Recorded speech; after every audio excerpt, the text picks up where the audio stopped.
तमाम उद्योगों को वहां बैन करना पड़ा। लेकिन हमारा जनजातीय समुदाय प्राचीन काल से ही प्रकृति और पर्यावरण का उपासक होने के नाते इसके संरक्षण के लिए कार्य करता रहा है। और प्रधानमंत्री जी ने भगवान बिरसा मुंडा की पावन जयंती को जनजातीय दिवस के रूप में मनाने का जो अभिनंदनीय कार्य किया है, इसके लिए प्रधानमंत्री जी के प्रति आभार व्यक्त करते हुए आप सबको मैं हृदय से बधाई देता हूं, अपनी शुभकामनाएं देता हूं। दीपावली के 5 दिवसीय कार्यक्रमों की श्रृंखला में आज भैया दूज का भी पावन पर्व है। बहनें अपने भाइयों की लंबी आयु की कामना करने के लिए आज अपने अपने घर में जाकर के उनके प्रति दुआ कर रही हैं, उन्हें आशीर्वाद दे रही हैं। पर्व और त्योहारों की ये लंबी श्रृंखला भारत की समृद्ध विरासत की प्रतीक है। भाइयों बहनों, हम सबको अपनी इस परंपरा पर गौरव की अनुभूति करनी चाहिए। ये मेरा सौभाग्य है कि आज मुझे इस जनपद में आने का अवसर प्राप्त हुआ और आपका पन्ना जनपद तो विकास की नए प्रतिमान स्थापित कर रहा है। याद करिए, कांग्रेस के समय उद्योग नहीं लगते थे, लेकिन अब तो डबल इंजन की सरकार कार्य करेगी तो भाइयों बहनों, जेके सीमेंट जैसी नए नए उद्योग भी लगेंगे। और अब तो सुना है पन्ना में हीरे की खान भी प्राप्त हो गई है और हीरे से यहां के लाखों लोगों को नए रोजगार सृजन की संभावना बनेगी।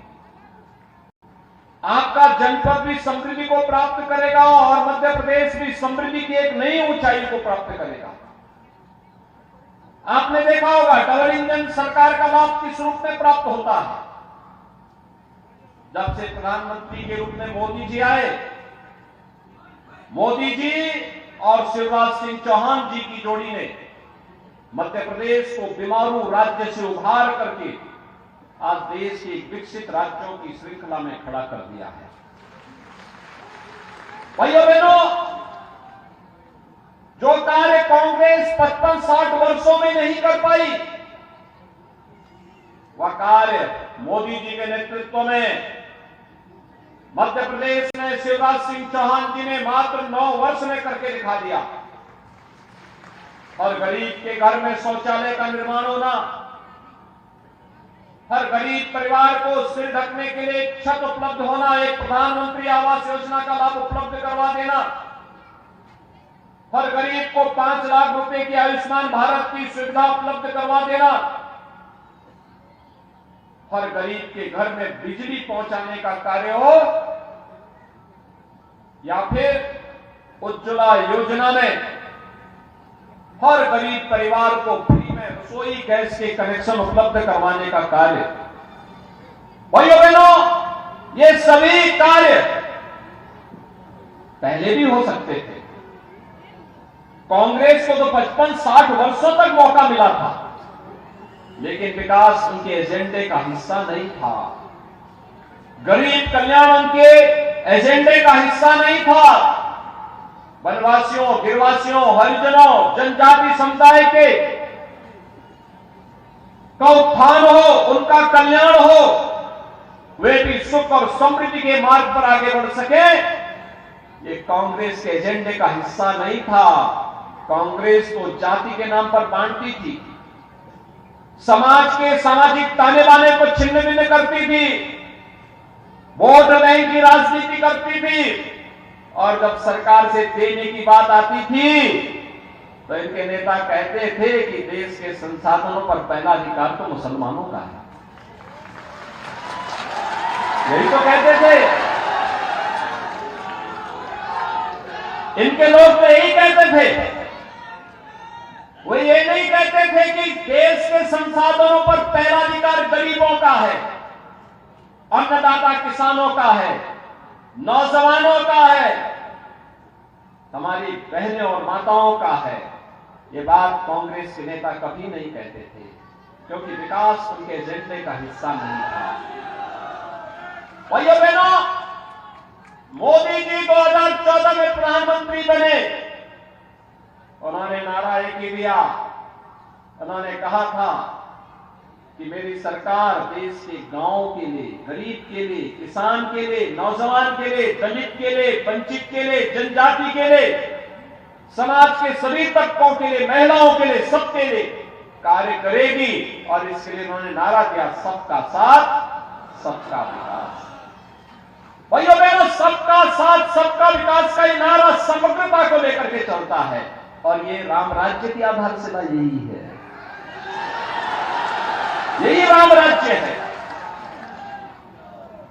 को भेदभाव किसी के साथ नहीं, विकास सबका, लेकिन तुष्टीकरण किसी का नहीं, किसी का नहीं। और इस पर चल रही केंद्र की सरकार प्रधानमंत्री मोदी जी के नेतृत्व में वैश्विक स्तर पर भारत का सम्मान बढ़ा रही है। भारत के नौजवानों के सामने दुनिया के पास जाते हैं, आज पहचान का संकट नहीं है। भारत की सीमाएं सुरक्षित है। अब दुश्मन देश भी भारत की तरफ टेढ़ी निगाहों से नहीं देख सकता। सबको मालूम है कि टेढ़ी निगाहों से जब दिखाई देखेंगे तो उनकी आंखें निकालने में भी बहुत देर नहीं लगेगी। भाइयों बहनों, एक नए भारत का दर्शन हम कर रहे हैं मोदी जी के नेतृत्व में, और केंद्र की योजनाओं को और राज्य के साथ जोड़ करके उसका लाभ मध्य प्रदेश के प्रत्येक नागरिक को मिल सके, यह कार्य श्री शिवराज सिंह चौहान जी के नेतृत्व में भारतीय जनता पार्टी ने प्रभावी ढंग से मध्य प्रदेश के अंदर करके दिखा दिया। भाइयों बहनों, कार्य करने का एक जज्बा होता है।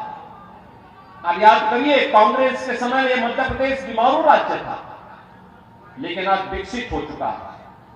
बीमारूपन से दूर होकर, इसको दूर करके विकसित राज्य के रूप में मध्य प्रदेश को एक स्थान दिला दिया गया।